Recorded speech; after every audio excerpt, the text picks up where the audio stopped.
Okay, my friends, I've been trying to coordinate this for I don't even know how long it's been. Fred, it's been like 6 months, 8 months, 9 months, something like that. It's been a long, long time. Fred Stamps is a professor at Pacific University in Oregon. He teaches American Sign Languages, and he has a unique kind of impact in Ukraine because he's gone on humanitarian trips to Ukraine, but it's also in dealing with the deaf community there. And I've been trying to do this because I want to highlight people that are doing good work in multiple ways that, humanitarian efforts, fundraisers, all kinds of things like that. And so, Fred, thank you for joining me. Yeah, thank you for meeting with me. It's a pleasure. Again, it has been a while trying to get this coordinated. So I wanted to highlight you some time ago. The good news is the audience is larger now since for the time that we first started trying to get you to get here and we're playing tag back and forth.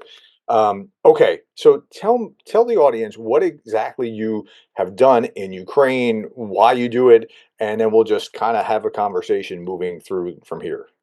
Sure. So two separate, separate but not disparate focuses that I have had in Ukraine these past 3 summers since the war started. I've gone over twice with my two older kids, and this past summer, 2024, by myself. But the first focus was humanitarian aid. So we delivered a lot of whatever we could in way of medical supplies and whatnot to bring over to Ukraine.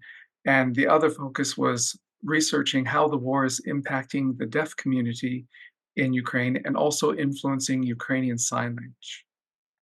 So tell me, like, is it with part of an organization or on your own initiative, or just how are you coordinating what you're doing?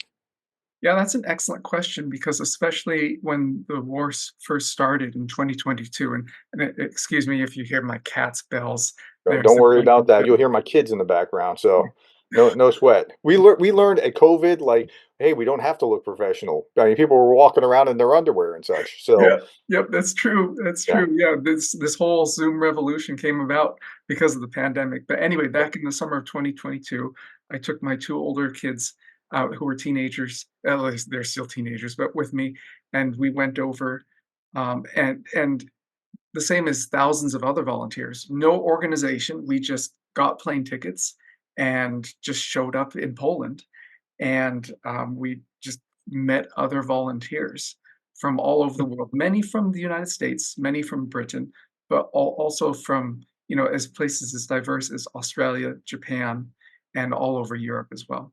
So in that first trip, you didn't even know like where you were going to go or where you're going to stay It, and how you're going to connect with people. yeah, it was quite interesting. We That's arrived freaking in hardcore, man. yeah we arrived in Krakow, and I realized my phone didn't work in Europe, so we couldn't navigate, we couldn't translate, we couldn't telecommunicate. We were dead in the water until I wandered my way to a store to get a phone that worked. But anyway, we made it work. Which is to say, to answer your question, we met up with other volunteers, Mhm. and many of them they started their own ad hoc nonprofit organizations specifically to help. In that year, it was mostly with Ukrainian displaced persons or refugees there, Sure. and so I've worked with about a half a dozen nonprofit organizations. Some of them were already established, like World Central Kitchen. Others, Uh-huh. again, Yep. were established ad hoc specifically to help with the war. Okay. What was your kid's impression of this? I'm curious.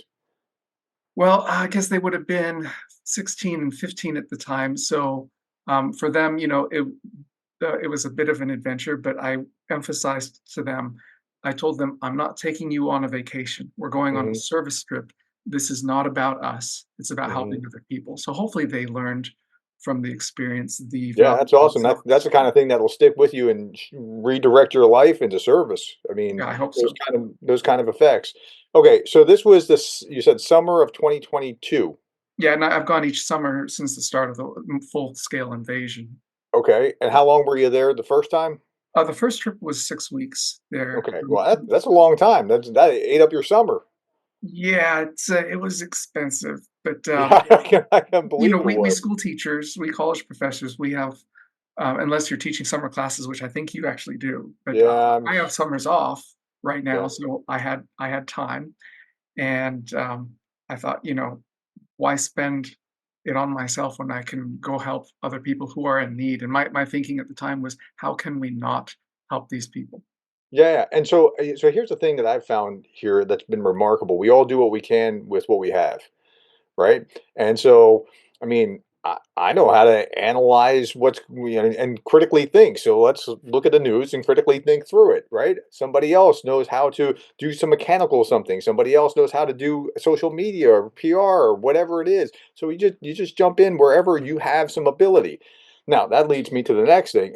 Go ahead. You're about to say something. Well, no, just reacting to what you were saying because I remember we were meeting some other volunteer at the Krakow hotel one night. It was late at night. She was bringing over some suitcases from the U.S. with I can't remember what was in them there, but just thinking how I am totally not the right person for this particular role. I had never even driven outside the United States before, and I rented I think it was a 9-passenger van on those narrow cobble streets there, and Mhm. it's driving displaced persons around all over the place. And I just kept thinking, I'm not the right person for this, but And driving in Eastern Europe is no joke. I've been in Lithuania, Belarus, Bulgaria, Romania. They drive like crazy, and there's no road rage. It's right, weird. Like right. we'd be upset. Like yeah. So, but you know what? If nobody stepped up, nobody would be doing it. And so, yeah, I'm not the right person even for this, but I am because somebody needs to do this kind of thing, and somebody needs to do what you were doing. Okay, so let's move into what you do the following year, okay, so you came back, and then you were thinking, what am I going to do from here? So it's the end of the summer of the first summer of the war. So now, how's the processing going before you come back for the second round? Yeah, that's an excellent question, and because I do want to get to a list of some of the nonprofit organizations that I have hooked up with and have been Yes. working with. At the same time, you bring up a good point. What can we do from here? Not everybody has the ability to drop everything and go over to Europe, for example. Mhm. And one thing that I emphasized at the time, at the end of our first trip, is something that anyone in the United States can do and won't cost them a dime is to contact their congressional representatives. And I think Mhm. also on your channel, you've also emphasized you can even email the White House. Many, many times. Yeah, and Yes. of course, the president or the congressional representatives, they don't read these emails or listen to the voicemails themselves, but they do have staff that do, and they do tabulate these That's numbers. exactly right. They All it pay is, attention. you don't have to be articulate to do this. All it is they're going, "Yep, another one, another one, another one, another one. Wow, a bunch of people want us to do this." That's all it is. Exactly, they pay attention to the numbers. Yeah. Right. So anyway, that's something that any American can do, and it doesn't cost you a dime. Email your congressional representatives, or I think you have the phone number, the message line for the Speaker of the House. I've called and left messages a number of times, Mhm. asking him to support Ukraine. So that's one thing that anyone can do, and it just costs you a moment of your time. Yep. Okay, so you get back and your brain starts thinking, "Okay, we did something. It could be better. How do I make it better? How do I do this before you get around to the next cycle the following summer?" So walk me through your process and then what you do. Yeah, so again, the first summer we met up with so many different volunteers, both locals there in Ukraine and in Poland, and also volunteers from around the world. And one of the improvements that we did between the first and second trip is that we formally made connections with some nonprofit organizations. And if I may, I want to share Yes, my please screen do. here. I'm trying to shine light on you, and if you want to shine light on other nonprofits that are legit, please do. I want them. I want as much exposure as possible.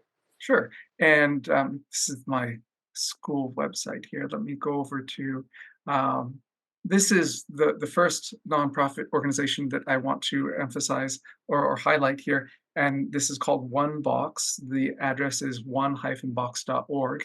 And this was founded by this person right here, Boyd Byelich. He is a cattle farmer in Michigan.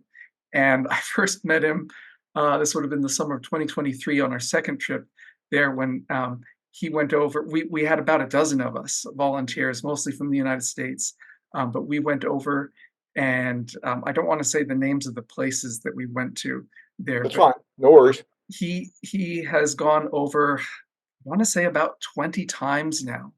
Wow. Just yeah, on his own dime. So he started this own his own nonprofit organization to help people in Ukraine. And his saying is, just 1 box, give 1 box for Ukraine there. And Yeah, I like he's that. he's actually going over in May, towards the end of May. He's going again. So And so anything, what special skills did he have as a cattle farmer that led to this?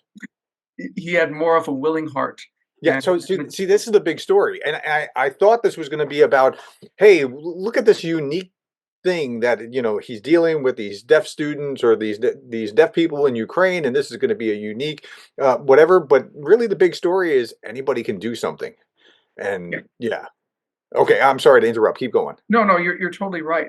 It was interesting because I live in Oregon right now. I'm originally from Colorado, but here I am from Oregon, and just driving across Ukraine this past summer. I went again with Boyd, and with this cattle farmer from Michigan that I never had met before, but we Mhm. were both Americans, and in our case, we both happened to be conservative Christians, but we just wanted to help the people of Ukraine. Yeah, and so I'm in that conservative Christian camp, and I get along swimmingly with people that are in the liberal atheistic thing because they want to help Ukraine. So look, we can disagree on all kinds of other things. If we want to help, we want to help. I mean, this is just how where we are, right? So Exactly. and we do what we can because so what compelled you to this? Because I know for me, like I know you've heard me talk about this, but like my values made me do this. I've been a Reagan Republican. These are my values, and other people have similar values on the left that are like, hey, we got to support Ukraine. But my values just said like you got to stand up. You can't like just look the other way. So was that your story? Because I was like, I gotta do something. I mean, and I haven't even been there. You've been there. You're further than I am in this, right? I'm comfortable in my own bed, sleeping here at night, eating warm meals. And so I look at somebody who's been there and I'm like, man, awesome. That's great. Like you're ahead of me in this. But everybody can do something from wherever they are in some way. They can give, they can pray, they can work with other people, donate time, don't even just informing themselves is halfway to it because now you're prepared when other people are saying, "Wow, we shouldn't be involved in that." Hey, do you know what just happened? And when you inform people with, "Hey, this just happened today," and they have no idea because all they do is they picked up some rhetoric somewhere that somebody on social media or in the news said, and yeah. So even just doing that. So I'm sorry, keep going. No, that's an excellent point, and I think that's one of the dangers of that our society, not just here in the United States but worldwide, faces. Is that, for example, a lot of my students. Again, I don't know if we mentioned this during this interview, but I'm a college professor, like yourself, and a lot of my students, I would say probably the vast majority of them, they get their news from social media. They Hmm. don't go online and check a variety of sources. Whichever political spectrum they want to watch, but they just see on TikTok or on Instagram or what have you, what is fed to them. So Hmm. that's an excellent point. That one thing that everyone can do is educate themselves and make the effort to just be informed. Like, for example, I just saw a video from you earlier this morning that Kherson has been hit, and that corroborated with information that I received from volunteers in Europe earlier this morning. They got the same numbers. I think it was 2 dead, 6 wounded Hmm. there, and drone strikes following artillery strikes. Yeah, yeah. FPV drones to double tap. That's kind of an innovation. That's a newer thing, and it's so sick and like to under like the world's not crying out about the evil here, and it's so maddening, and they're not even it's not even not crying out. They're like just yawning and turning the other way, and I can't bear it. Yeah, and that reminds me too, the farmer from Michigan that I just highlighted, this past summer, he did come under fire. He and I, we Wow. spent about a week together, um, making one delivery in Ukraine, and then we went on separate.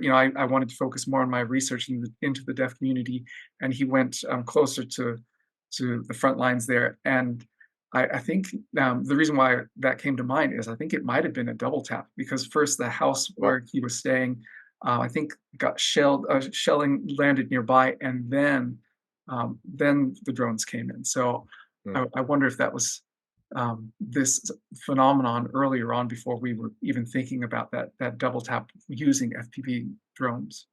wow. Okay, so you're back and we're about to do a second run. What are you going to do in the second run, and how did you get to where you decided that that's what you were going to do?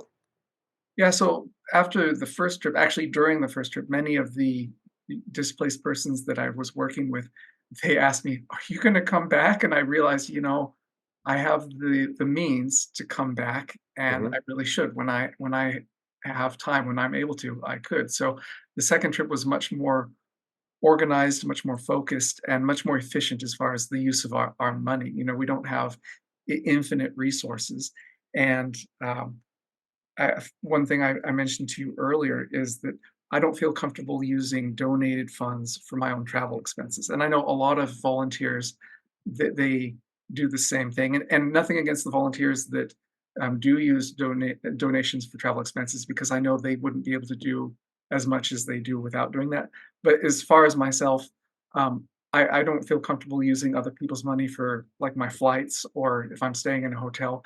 I'd Hmm. rather just use my own money rather than any donated funds for that. So um, my that limits my reach. But so the second trip was much more efficient, and we were again hooked up with various different nonprofit organizations to help us find. It's all about networking Mm, because the first time we went, some of the cities we went in, I realized I have no idea where. I know there's a refugee center and probably hmm. multiple refugee centers in the city. I don't know where they are. And the Mm. second trip, we knew people, other volunteers that we were working with, they knew where to go where the people were in need. Yeah. Yeah, yeah, and it's interesting how different organizations will start to specialize in doing this thing or that thing or the other, and as the more you can network, the cooperate to graduate, right? Uh, Exactly. so okay, so the second trip went much more efficiently. How long was that? These past 2 summers, I think it was only the second trip was only 3 weeks Hmm. there, and we spent the majority of that trip in Ukraine, whereas the first trip back in the summer of 2022, near the start of the war, a lot of there were about 4 million refugees at that time in Poland. So we Yeah. spent a majority of our time on that first trip just going from one refugee center to another within Poland. And we went into Ukraine that trip too. But for example, there was one refugee center that was in an old abandoned mall called the Plaza there in Krakow. And Hmm. its height, I think it was housing 600 people. It had closed down due to the pandemic Hmm. and it hadn't reopened. So they thought, oh, this is a perfect place to house all these displaced persons. There you And go. after we'd been helping there for about a month, they actually wound up closing that refugee center down. And that's when I realized it was so good that I rented a 9-passenger van because we were able to bus all these refugees to it was then to 4 or 5 different refugee centers that they wound up dividing them up to. So we were able to help them move all of them and their luggage as well. So but the second trip was much more organized. And if I may, I'd like to again, I'm trying to highlight these Yeah, yeah, go ahead. nonprofit organizations that we worked with. If I can share my screen again here, um, this other organization right here is Hope Across Borders, and um, the these these friends of mine, they named it Hope Across Borders, but I think there's a different organization that's more well known that has a similar name. But if you look at their web address, it's hopexborders.org there. But this was founded by a couple, I believe they're in Utah, and they have gone over again many, many times. I want to say probably more than 20 or 30 times since the start of the full-scale invasion, just going over. And so they started their own nonprofit there. But we were last together in the summer of 2023 there. and just wonderful people. Wynn and Mindy Packer is the couple that started this particular nonprofit organization, and they've just been helping so much with wherever they can. Yeah. Yeah. Yeah, yeah. Okay, so you're there for a few weeks. Well, now, here in the second trip, you were doing more humanitarian relief, and you're doing some of your outreach and research to deaf community there. Yeah, that's correct. So the first trip, I actually ran into about five different deaf Ukrainians who were displaced in Poland at the time. No, I guess it was a couple more than that. But anyway, and it was interesting to see because the one of the difficulties at that time in the summer of 2022 was it was difficult to find work in Poland there. And I remember meeting with the displaced deaf Ukrainians. They said, "Yeah, we actually found work." And here one might think, "Oh, not only are they displaced, but they're disabled."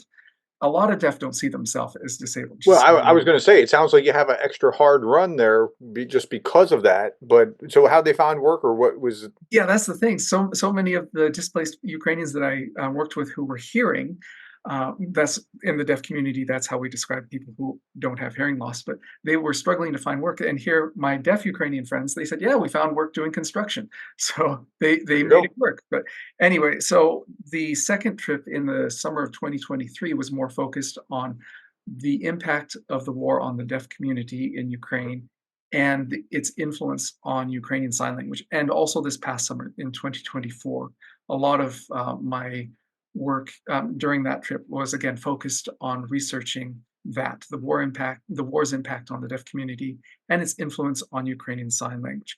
And in both these past two trips, I actually had the opportunity to meet with the Ukrainian Society for the Deaf there Hmm. in the capital.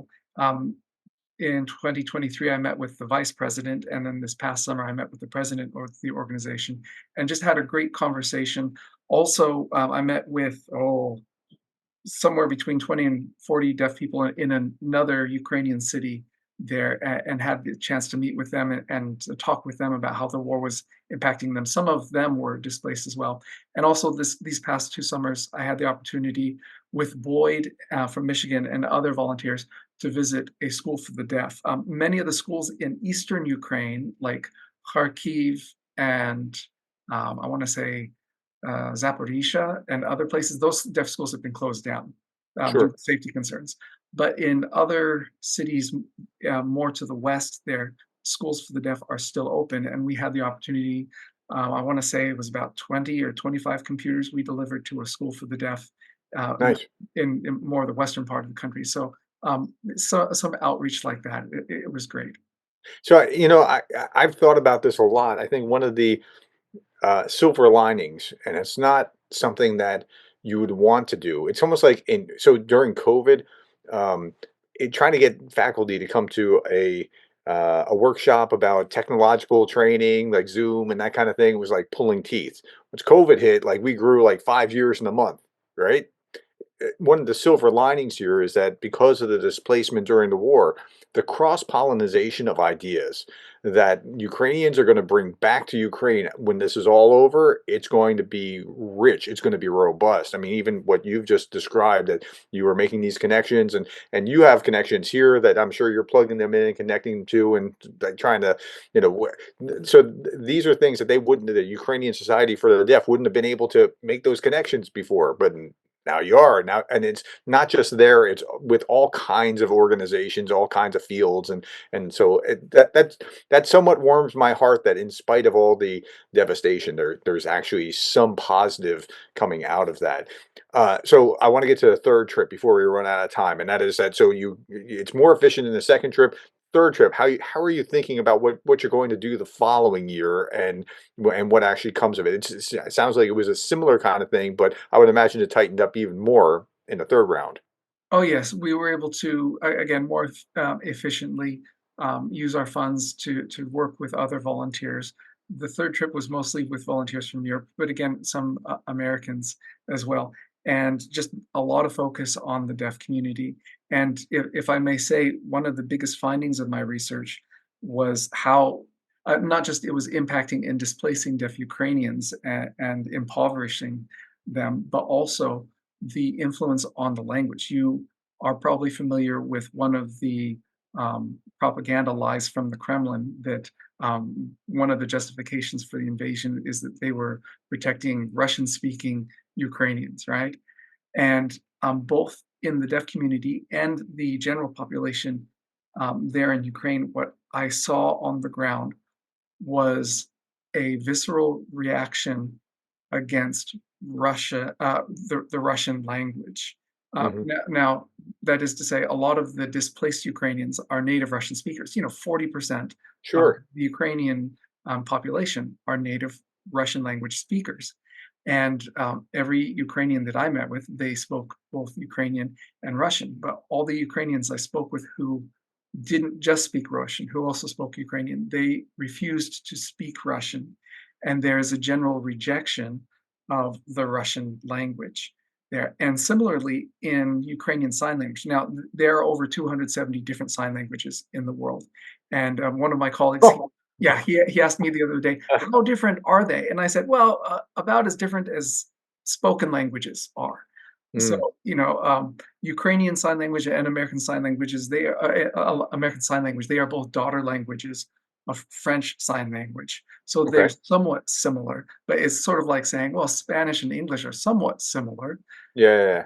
but so in Ukrainian Sign Language, what we're seeing in the deaf population there is they're rejecting Russian signs and instead adopting more Ukrainian signs there. Mm. And That's this is, fascinating. yeah, it's the antithesis of what Putin wanted. He wanted, Yeah. to Russify Ukraine, and instead, it's having the opposite effect that he I've wants. I've heard of English professors that won't take off points if you don't capitalize the R in Russian. Like, I mean, it takes a lot to get English professors to, or not English professors, the Ukrainian professors, not the equivalent in Ukraine of an English, your own language professor with your, yeah, you understand what I'm saying.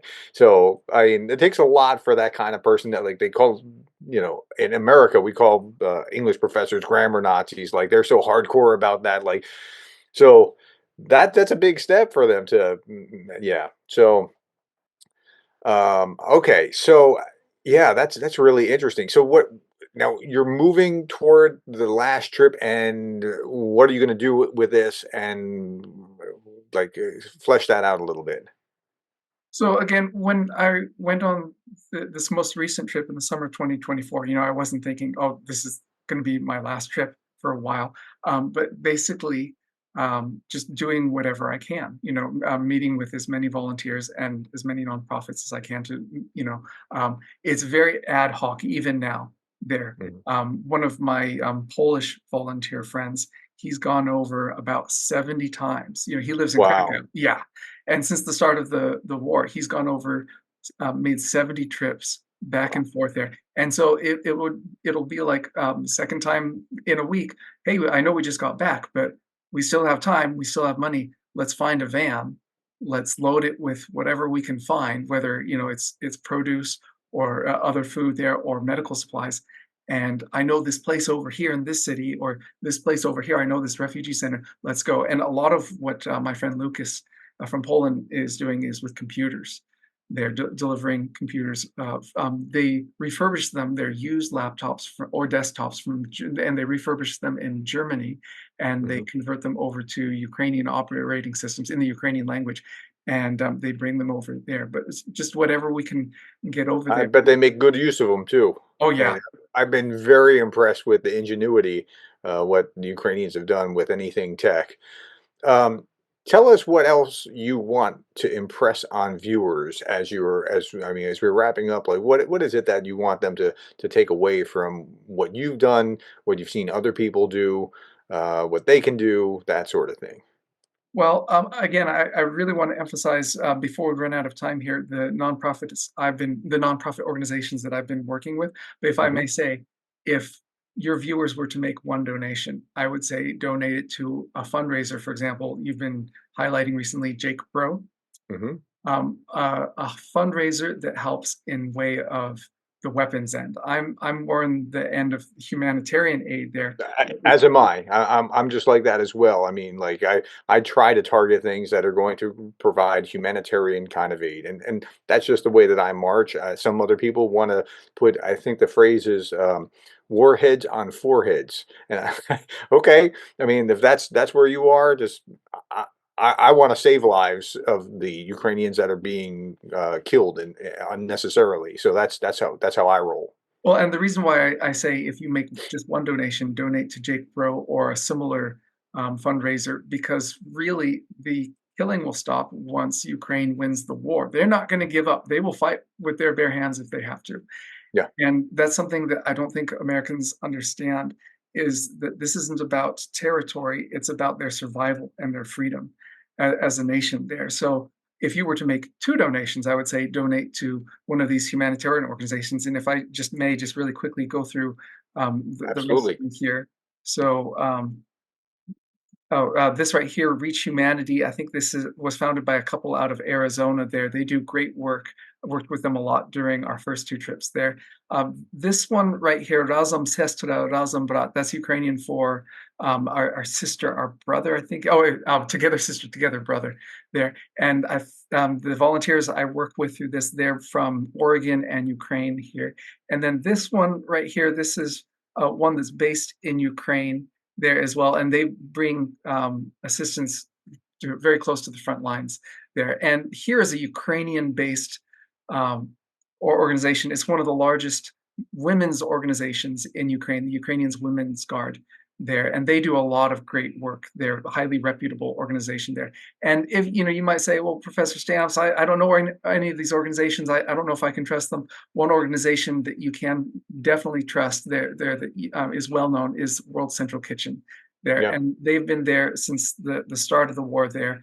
And although they've largely scaled a lot of their operations down, um, out of shifting needs and whatnot. Like there aren't as many displaced persons in Poland as there were 2 years Mhm. ago. They do wonderful work there. Those other organizations, they're specifically focused on Ukraine. World Central Kitchen, they focus on disasters in general and feeding people in need in general. Mhm. And final thoughts for people who want to get involved beyond just donations. Like, how would you encourage them based on your experience?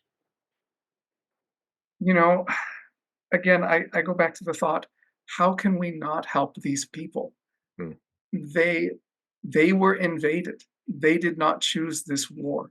mhm. Just like, in World War II, when the Nazis started attacking their neighbors, Ukraine did not want to go to war, and they are a very pro-American nation. Mhm. We need to support Ukraine. If we do not stop Russia here, it will be the Baltic states next. We need to stand up now. And So the Baltic states believe that. Like, I mean, we can say that all day long, but Lithuania is mining its borders right now. yeah, Like, so I mean, I that's suppose if I had a message, it is do what you can. Like you said earlier, there, even if that's just contacting your congressional representatives. Again, and that's free to do. But reach out if you don't know where to start. Reach out to someone who does. You can feel free to contact me. You can reach me by my YouTube channel. If you just run a search on YouTube for Adventures in ASL, there it'll bring up my pop that channel. up on a screen if you would. Sure. And while you're looking for that, I'm gonna echo what he was just saying is that like what you can do, you can do. Like you have the ability to do something. And whether it's dealing with the deaf population because that's where you work, or maybe you work in some I don't know, you like I was just highlighting technology for Ukraine last week. Like there are a lot, I know, like hundreds of people showed up to this technology for Ukraine thing because they're engineers or they have some kind of background in some kind of something, and they've been looking for just I want to help somehow. How do I do it? And right now, that gave technology for Ukraine a headache because they had to now find project managers who could try to work through these people because you don't want to lose these people. They want to volunteer. So now you have to figure out how to manage the projects and work them through a pipeline. There's a tricky process here. But that pent up frustration, we saw that last year when Greg Terry and I did our first fundraiser not this past Christmas, but the Christmas before that. I was like, Greg, I can feel that there's this pent up, like, I want to help. People want to help. So there's a way. You just got to figure out what the way is and where to go about doing it. And yeah, just find a lane. It doesn't matter what it is, as long as it's helpful in some way, shape, or form. And that could be as easy as looking up on Craigslist to see, or in your local news or whatever, to see if there are Ukrainians that you can be kind to here, like wherever you are. Right? I mean, it could be just that simple. But it could be more expansive. Just find a thing that works for you, and it doesn't really matter what that thing is, as long as you are moving forward with it. Yeah, that's an excellent point. And there are Ukrainians that have come over. Many of us have sponsored Ukrainian families or individuals to come over here to the United States. And so if you're thinking, well, I don't want to donate or I can't get over to Europe, there are Ukrainians here in the United States who could use help. So pop your page up again so people can see it. While I was talking, I was going on. Okay, so add is that Yeah, if you just run a search for Adventures in ASL in the yeah. search field on YouTube, it'll bring it up there. But again, that's just if you want to learn more about American Sign Language. I also have a Yeah, I bunch mean, you of got the videos. guy right here, so Yeah, there you I are. also have a bunch of videos up there from our service trips to Ukraine as well, if you want to check that out. But really, network, connect with people that can help you focus. For example, if you want to help some of those deaf schools in Ukraine, I can help connect you with people over there. Yeah, awesome. Well, Fred, thank you for your time. I really do appreciate it. And I hope this was both encouraging to people, not just because of what you were doing, but because now they're thinking about what they could be doing. And that was really valuable time that we spent together. Thank you so much. Hope we'll see you again another time. Like if you take another trip and you want to come back and talk, please just send me a text and we'll do it. All right, thank you.